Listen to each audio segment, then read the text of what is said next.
Hi, I'm Charlie Strader. I was born in North Carolina, and around the fifth grade, my parents moved to Tampa, Florida. Not too long after that, probably by the time I was 8 or 9, my stepfather, who was a refrigeration mechanic, came down to Bonita Springs to put in one of the supermarkets down here. And since it's a long project, he rented a house on the Imperial River. Many of you may even know it. It was Dr. Weeks' old house. Sits on an Indian mound across from Bonita Bay's marina. After the job, because my stepfather loved to fish, and being a young boy, I certainly did enjoy being out on the water myself.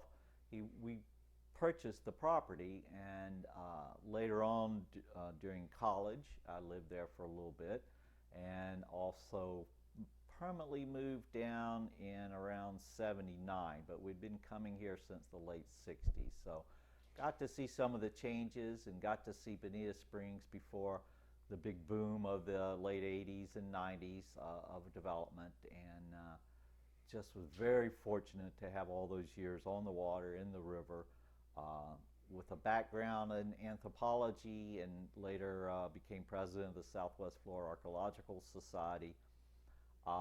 Through that, I kind of fell into being involved with the local cultural resources here in Bonita Springs, and a wonderful organization called the Bonita Springs Historical Society asked me at some point to be president, which I agreed for a few years. And so I've just developed an intense and strong love for our history here in Bonita Springs. It's like anywhere, it's unique and certainly should be appreciated because it is something special. If you drive up and down 41 anymore, you'll know you have to look. I just recently came from a trip from around the Gulf from Texas to Florida, and it almost got to be a joke. What state are we in? Well, what's the same chain stores and everything looks the same. But when you drive down Old 41, you can see what Florida used to look like. And when we first started coming here, that's how you got to Bonita Springs, was the two-lane road. And you would remember Basketville up in Port Charlotte area, and driving through Fort Myers didn't take that long. And then a long stretch of Estero of the cattle fields until you got to Little Bonita Springs and the Everglades Wonder Gardens at the bridge. So I've got to see both sides of Bonita Springs, I think, and I just love it here. My name is Donald Trew. Been a resident of Bonita Springs for about 76 years, and it's kind of an interesting story how I got here. I was 6 years old when my parents brought me here from, I was born in Ithaca, New York, and my father had a farm in Ithaca, and the weathers were real severe, the winters, and my mother, she couldn't cope with the cold weather, so my dad had been to Bonita Springs when he was a young boy, and he was a cabin boy on one of J.P. Morgan's yachts out of New York City, and they sailed into the Atlantic and down around tip of Florida, and they went by Miami Beach, and there was no houses or anything on Miami Beach. It was barren country, and they came on into the Gulf of Mexico, and they anchored off of Big Hickory Pass with their yacht, and they got into a dinghy, and they came up the Imperial River and searched for fresh water and vegetables and supplies, and they came to Bonita. They came up to survey in Bonita Springs, was named Survey at that time, and he said it was wild country. He says everybody carried a gun or a knife and for protection, and it was a pretty cool place, and he really liked it, and he promised himself that someday he would come back, and when he did, he sold the farm in Ithaca, New York, and he built a covered wagon trailer, and he loaded up a lot of our personal belongings, and he bought a touring car and hooked onto that trailer, and several weeks we arrived in Bonita Springs, and that's how I got here. And I was 6 years old, and my first year in school was in Bonita Springs Elementary School, and we were kind of like foreigners because they didn't really take to northern people coming to Bonita Springs, and it seems like I had to fight with everybody, in every boy in school to became so I could be recognized, you know.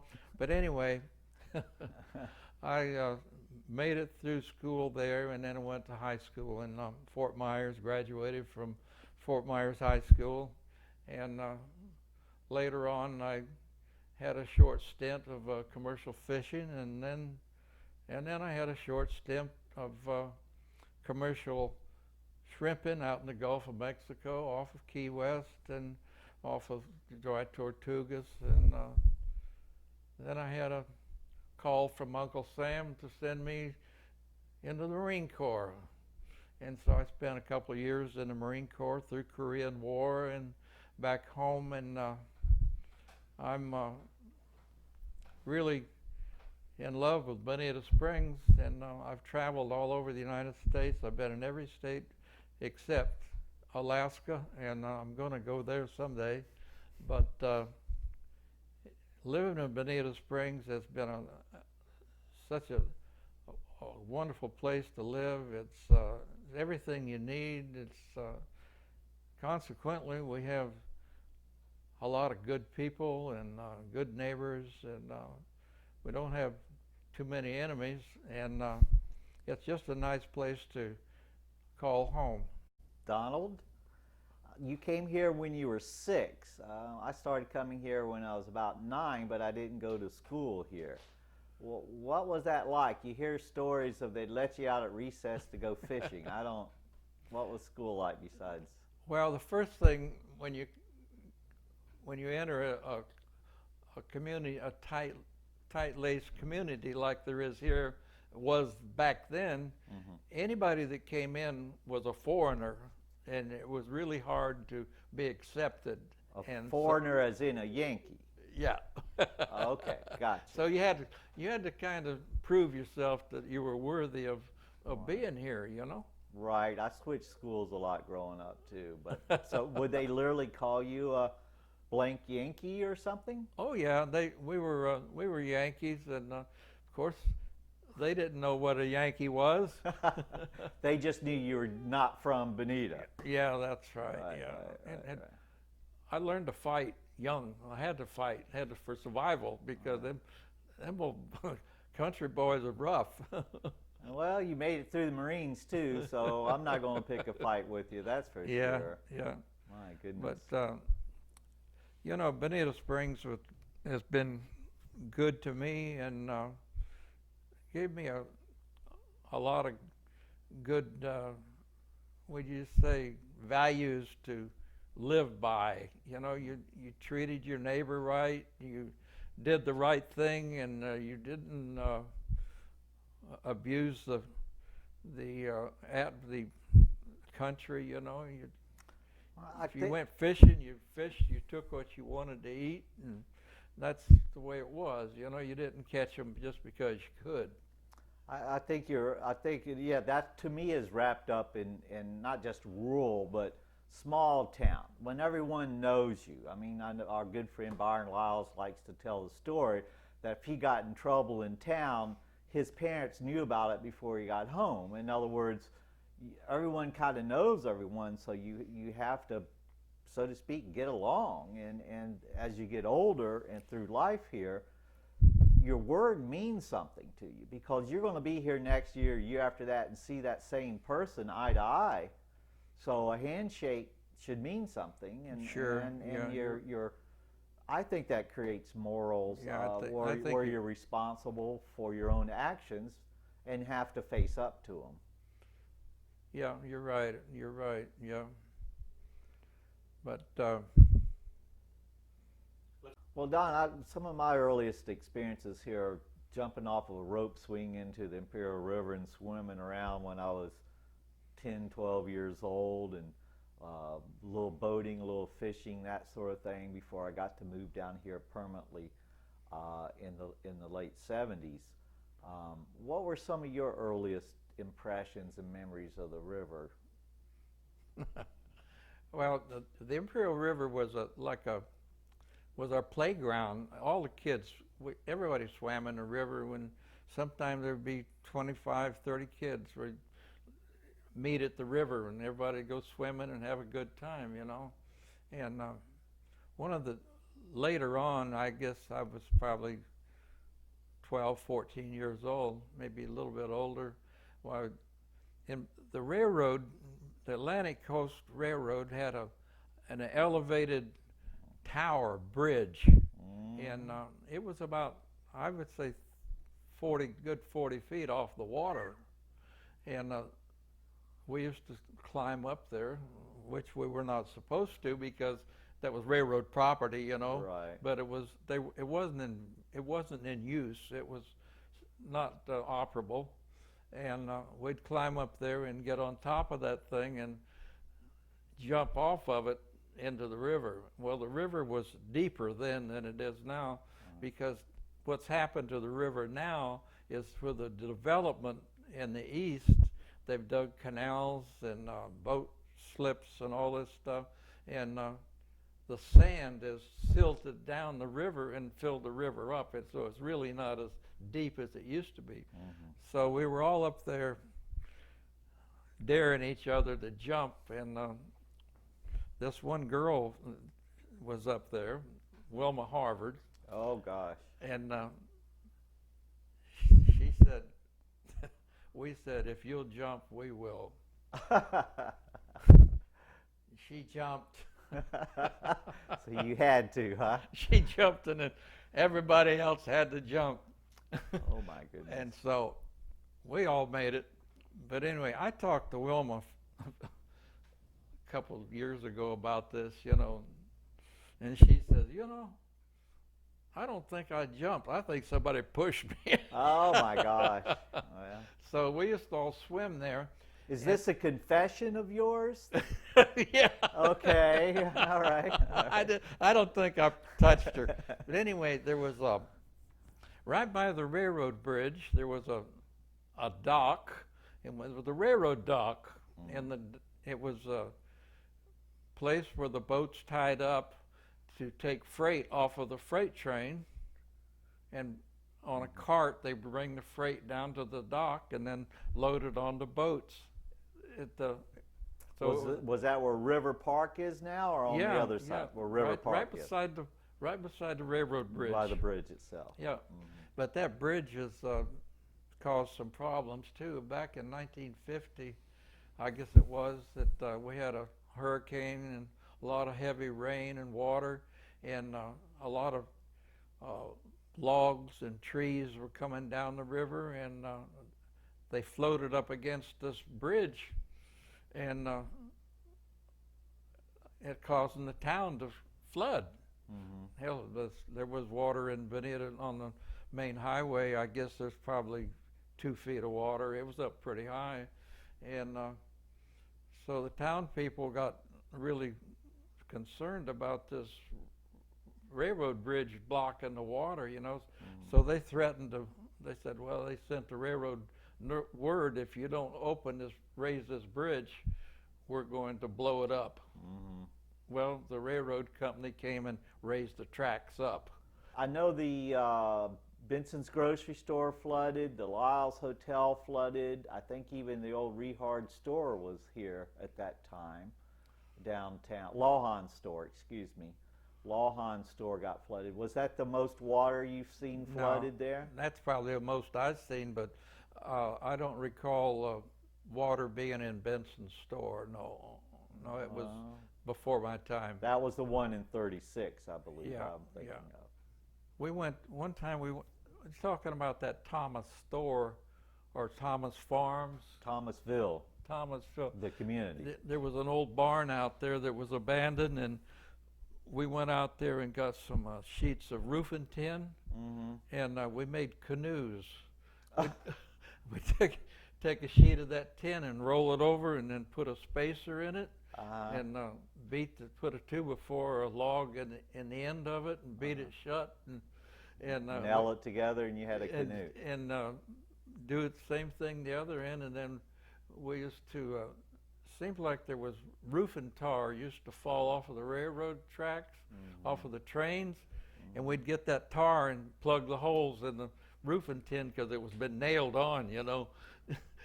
So we made canoes, and we would play in the river in those canoes, you know. Well, And yeah, well, so it was your main recreation for all the there kids. there was no recreation. You made your own. Right. Yeah.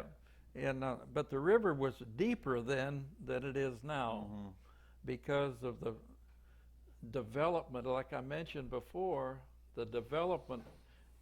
They dug all those canals east of town, and the sand comes down. And actually, there's people that had boat docks now. They can't even get a boat up there to it because the sand is silted in and kept them from using it. You know, so the development has really played a job on the river. Yes, you're absolutely right. I had the good fortune of living in two sections of the river. One downriver where it was nice and wide, kind of across from Bonita Bay's Marina, where that is now. Where was it? Dr. Weeks' old house on the river, yeah, where the Indian Mound is, that little higher land there. Yeah. And you know, you can remember things like when the jack came in the winter, the jackfish, you know, when they start that boil when they're feeding, it was actually not just as wide as the whole river. It would be 2 or 3 times longer. And you know, and then a few years later it's smaller, and a few years later it's smaller, and on down.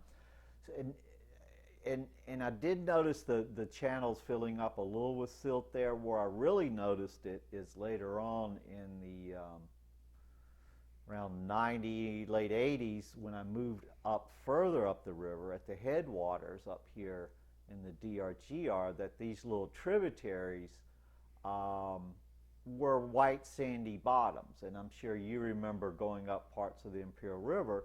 You look down, it's not black, it's dark water, but it's a white sand because you had to flow, you had to flush and keep that. And you know, it's hard to believe that in my short time that I've you know, seen these changes. So I can't imagine. You know, down the river, you're talking about Doc Weeks' old house. You know, down there just a little further is the auger hole where it empties into the lower end of Estero Bay. Well, that was the only cut that went into the river then. A few years later, they cut into Fish Trap Bay. Correct. And they call that government cut. Right. And that allows more water to come out of the river and get into the bays, because then it goes into the Fish Trap, and then goes Fish Trap Creek out into the lower end of Estero Bay. Well, while we're talking, you know, you hear different stories about the auger hole while it was named, but I think we should take advantage of telling some big fishing lies while we have a chance, while we're talking about water.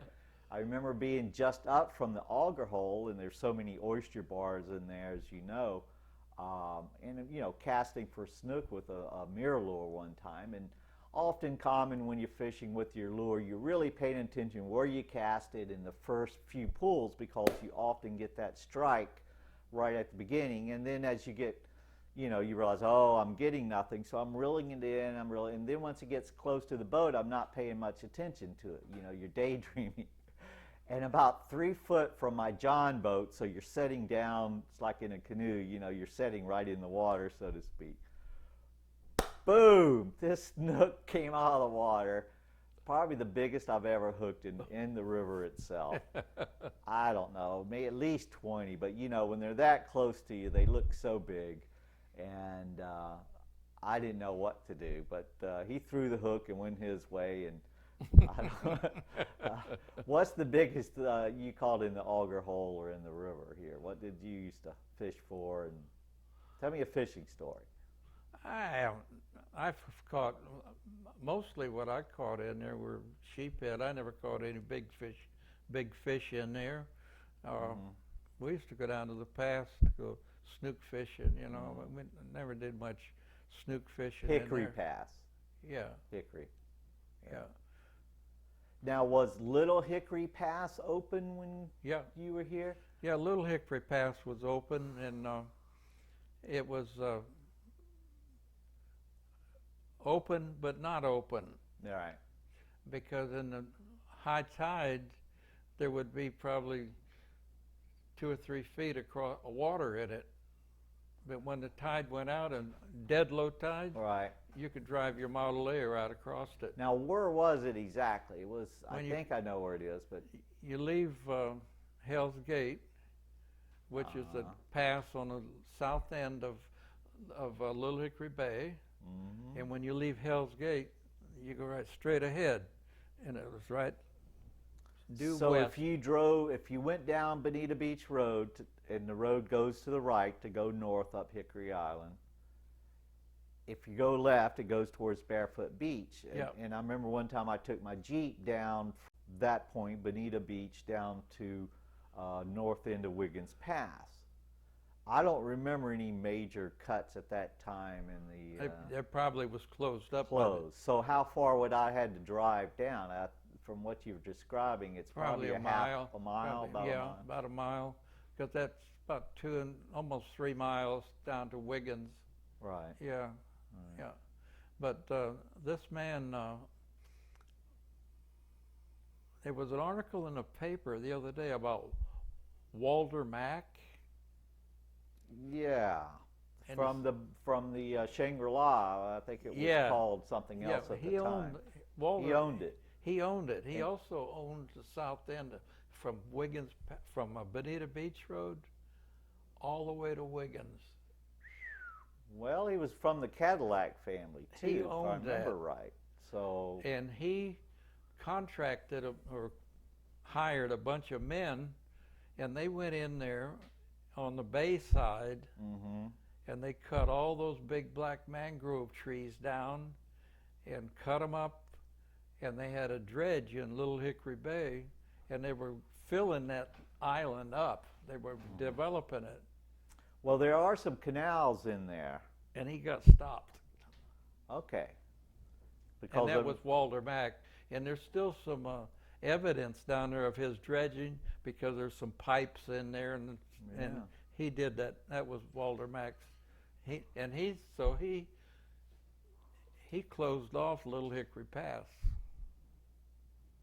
It doesn't take much to change the flow of the water. He closed it off. He had piling across there and everything. And, just south of that, whatever bay they call it, south of Fish Trap Bay on the south side of Bonita Beach there. If you go back in through there towards the Gulf, you can see some canals that were dug in there as well. On the north side of Beach Road? South side of Bonita Beach Road. Yeah, that was Walter Mack. He was responsible for a lot of that. Yeah. What were the roads like here? I mean, I barely remember, you know, when we first started coming to Bonita Springs, there was no new 41. Of course, there was no interstate, so everything was old 41, all the way from Tampa straight to here. The beach road was already in. You could drive to Bonita Beach.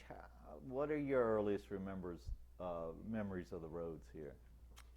Well, the road from Fort Myers to Bonita Springs was paved all the way, but it was, the macadam was like, when the sun shined on it, it would get kind of soft, you know.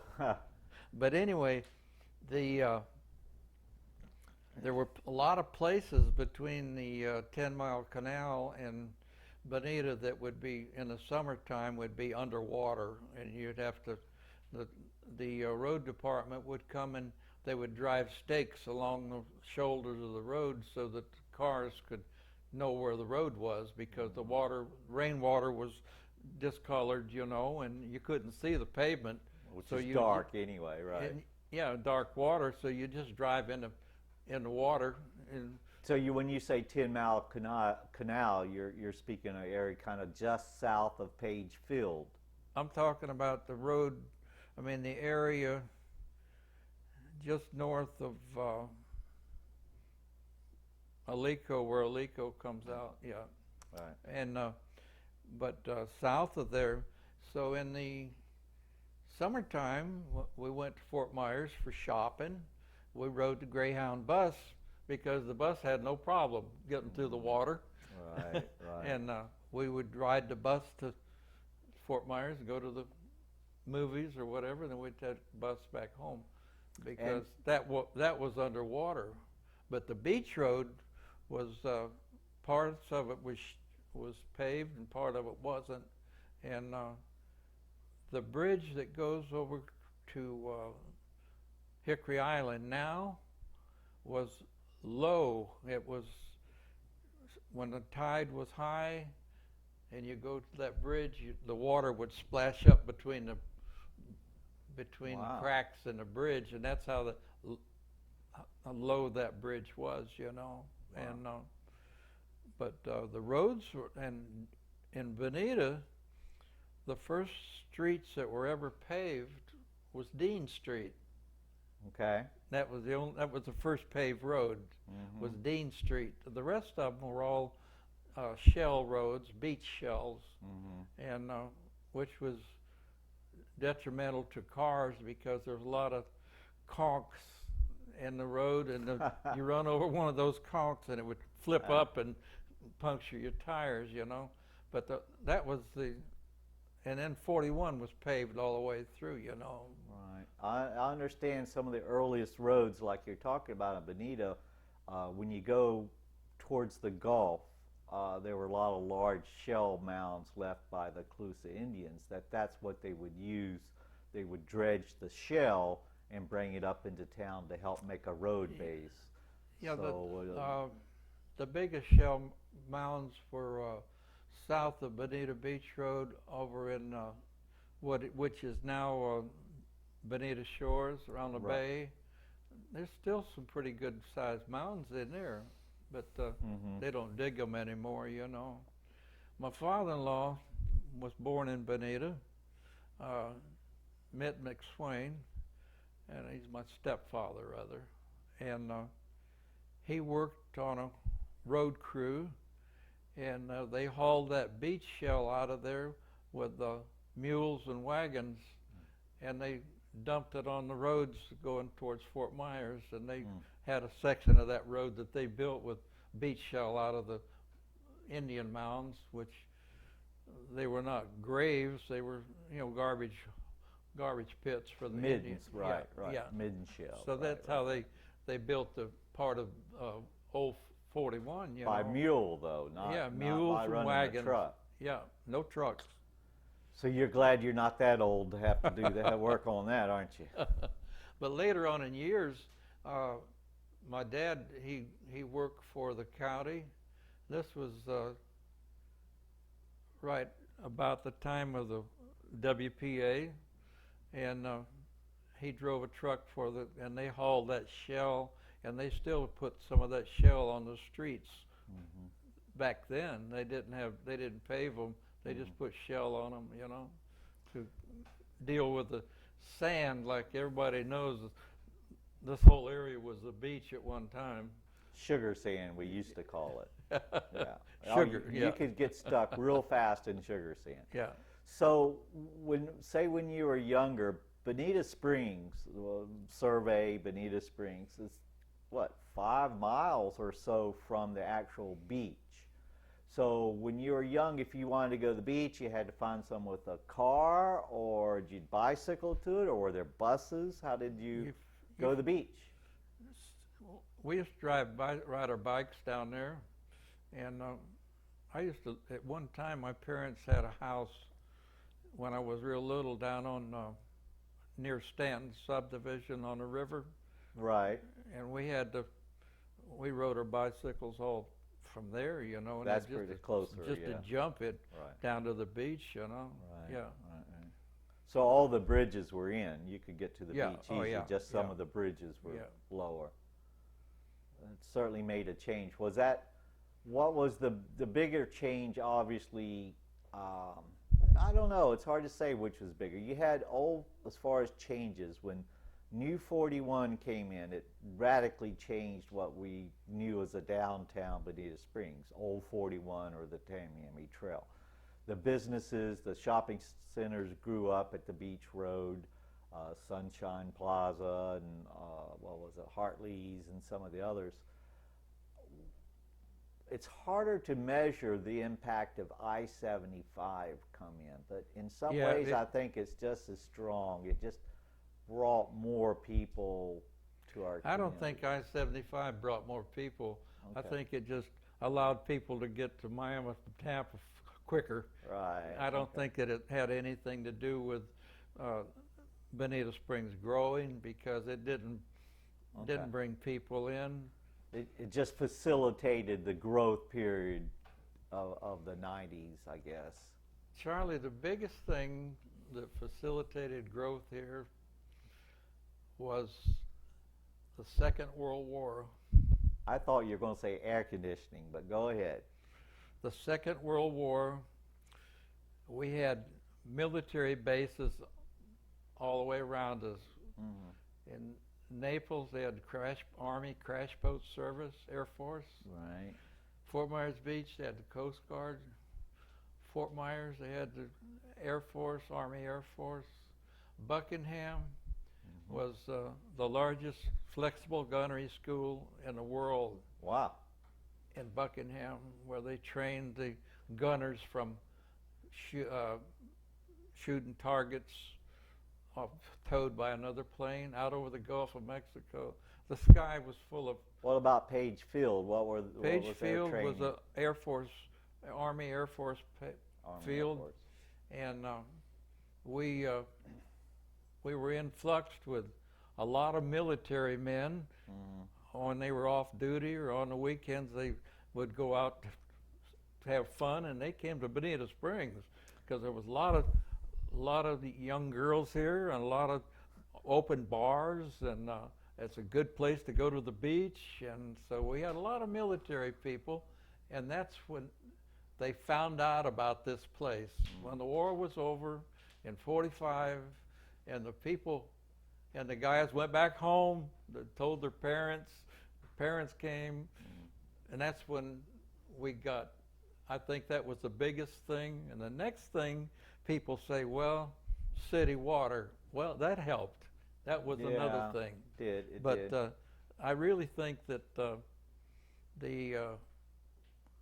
well, I've thought about that quite often, in the sense that during the World War II training period, etc., that you do hear a lot that the military men would come specifically to Bonita Beach and Bonita Springs, but it's probably quicker for them to go to Fort Myers Beach. So there, like you said, there had to be some other factors. It wasn't just the shortest way to the beach. They had wanted to come here for particular reasons. So, well, it was. You get right down to the bottom line. Bonita Springs was a small, sensitive, environmental place where you could go fishing, you could go hunting, your freedom to do about anything you wanted to do without any intrusion of anybody. Go picnic on the beach, have a bonfire on the beach, right? Anytime you wanted. Yeah. Right. I miss those days. Sure. When my kids were growing up, in the summertime, there was no houses or no restrictions or anything on the south end of Bonita Beach Road, of Little Hickory Island. And we would go down there with our camping trailers and our tents, and we'd set up camp, and we'd stay down there for 3 weeks. and just live on the beach. And the people that had jobs went to work from there. Really? The ladies took care of the kids. We cooked like community cooking. We had a big pot we'd cook all our food in. And What time of year was this? in the summertime. Summer. Yeah, and we would, and the kids would just run wild. I mean, they had a good time, you know. Sure. Yeah. Sure. Do you remember seeing many of the fiddler crabs back then? Oh yeah, lots of hordes of them, thousands of them. Just as big as areas as this house. Just Nothing swarm. but- It was yeah. amazing to see. Yeah. Just a wash of color, all the orange in there when the sun. What's would hit. happened to those? I think is development is taken over the country where they were, you know. Habitat loss, Yeah. I guess. Right. Yeah. Right. So things have changed considerable. I mean, for me, it's like the old saying, the old timers say, "Well, they ruined us. They ruined the place." Well, the overriding factors we still have. We still have good weather in the winter, and we still have a beach. We still have water. So, I mean, there's reasons to still live in Bonita Springs, but I miss a lot of the way it was as well, obviously. Well, like I said earlier in one of the interviews, that I've been all over the United States, every state in the Union. I've been to foreign countries, and this is the best place to live, even with all the city's restrictions and all their crap. Why, it's still a better place to live. I'll have to agree with you. I've been fortunate to travel some myself. I do international travel, as you know, for my business, and love going to see other countries. Love the visit, but this is home in the sense of a great place to live. It's just, we're so fortunate to be here. We really are. You know, you go from, like in the wintertime, you got a little cold weather here. Mm-hmm. You go north, and you go to Fort Myers, and it's cold. And it is. Now. Temperature's colder in Fort Myers. I thought the line was around Sarasota, generally. But it's colder. North of Sarasota. Colder in Fort Myers than it is here. And if you go east, you go to Immokalee, they get cold over there. Yeah. So we're in a good spot. I couldn't agree more, and that's one of the reasons. I joke with people, I'd move somewhere else if there was somewhere else to go. There's really not much further south than us here on this coast. I don't want to go. I don't want to live in Miami or the Keys. So if you would like to live in warm weather, this is pretty much it. You see, when I went to school in Bonita Springs, there was no air conditioning. Lunchroom was a place, a bunch of wooden benches and tables. You brought your own brown bag, and they served water. They served water. And no screen. You didn't have the little milk cartons from McCormick Dairy, or? They did at one time. They had little bottles of milk come from McCormick's Dairy, and but you had to buy that, and if you didn't have any money, you went without. You know, it wasn't furnished by the school.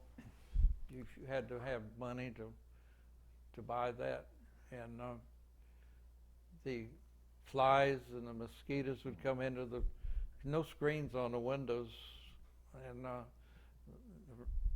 that was the air conditioning. No fans. No fans. So paradise was different. It was definitely different. Yeah. I tell this story about going to school there, and Morris McCormick had a dairy out on the end of Dean Street. Not Morris, but his Morris's family. Yeah. Right. This was his name. Oh. Morris McCormick. Not Senior. Senior, okay. Oh, he was a grandpa. Okay, gotcha. Yeah, and the cow. See, back then we had open range in Florida, and if you had a home site, you fenced your home site in, Right. because you had to keep the animals out, Right. the horses and the cows and whatever. The school had a barbed wire fence around Yeah. it too. That's to keep the Right. animals out. Right. So these cows used to come from the dairy down there around the school, and so at recess time we'd go out there and catch those cows and ride them like, yippee, here we go, you know. And we'd catch a young heifer, a little young cow, you know. Oh, you wouldn't do it with the big ones? No. No. And we'd ride those cows, and I can remember this one kid was riding one, and then the cow just run underneath a grapefruit tree and just brushed him right off. Ooh. So we used to have a lot of fun with the cows, you know. To this day, my favorite story, true or not, who knows on quotes, right? But I guess it was Mrs. McCormick who owned the dairy you're talking about that supplied milk to the school kids. At some point in time, the U.S. government came to her and said, you can't supply that milk to these children. It's not pasteurized. And she was very indignant and said, well, of course they're pasteurized. They were in the pasture all day long. So, true or not, I always loved that story. Who knows? Yeah. Donald, I understand you were a guide at the Everglades Wonder Gardens. Yes, I was. Grew up in my younger years at the Wonder Gardens, and just kind of grew into it. But my brother Alfred was the first guide they ever had, and he was going to Fort Myers High School at the time, and of course I was 4 years younger than he was, and so I had the duty sometime of guiding people around the park and telling them about the wildlife and their habits and all that stuff. Yes, I was. So you helped feed the animals. You did whatever had to be done. Did everything. Build the cages. I did everything, and Right, I was just part of the early formation of the thing, because I was there when it was happening. So you said you used to travel around the state with Bill on various wildlife. What was typical that you would go do? We would go to old abandoned farms or buildings and look for snakes, look for rat snakes, or we might go out at night with headlights and catch cottonmouth moccasins and water snakes, and we might have to go out and spear some garfish and stuff to bring it back to feed the animals and feed the reptiles. Yeah. I knew it started as the Bonita Springs Reptile Gardens. Yeah. Were you there when he started to bring in like panthers and the bears? Yep. Yeah, panthers and bears, and we had those 3 baby bears came in, and they were. The story goes, they were called Tom, Dick, and Harry, and there were 3 little bears, and they were like 3 of them were in almost a box the size of a shoebox. Wow. And they were just little cubs, and found out that Harry was a girl, so he became Harriet. So, there's some, and then we had baby deer. We nursed, we had hunters would bring in baby deer. You said your brother Alfred used to swim take one of the bears out to go swimming in the river there. Yeah, we had. Is that something you never decided to join them when they would do that, or? He just wanted to do it, I guess, and this big bear, her name was Susie, and had a collar on her, and he had a dog chain, and so he would take her down to the river and go swimming with her, and the bear just loved it, And that was the fun part. but trying to get her out of the river, that was a problem too. Yeah. And sometimes he'd have to get a pan of food or some fruit or something to coax her back into her cage, because she was pretty stubborn. She weighed about 250 pounds, you know, big bear. Right. So how did he acquire his panthers? And I mean, that, you know, unloading certainly a bear or a panther out of your cage. I've heard a few stories around town of people handling that. That must have been exciting. The panthers were brought in. Most of them were brought in to start with for just kittens, you know, and raised there. Okay. And then if they were transported, they would have big box cages, you know. You'd take a big box and put it up to the door of the cage and shoot them in there. And were you involved in when they would take the animals out to the schools? Yes, as well? I was. We used to take. I used to go with Bill Piper at night and in the evenings, and we would go to Fort Myers or Naples or Arcadia, and we would take rattlesnakes and other wildlife and on exhibit, you know, and I used to go with him for that. Yeah. I can't imagine. I understand that Bill or one of them played musical instruments and such. Well, Bill Piper played a guitar. He was quite a guitarist. He was real good at it. Yeah. And I thought he lost a thumb too, and he had to give it up. He lost a thumb to an alligator, but that didn't stop him. Okay, good. But the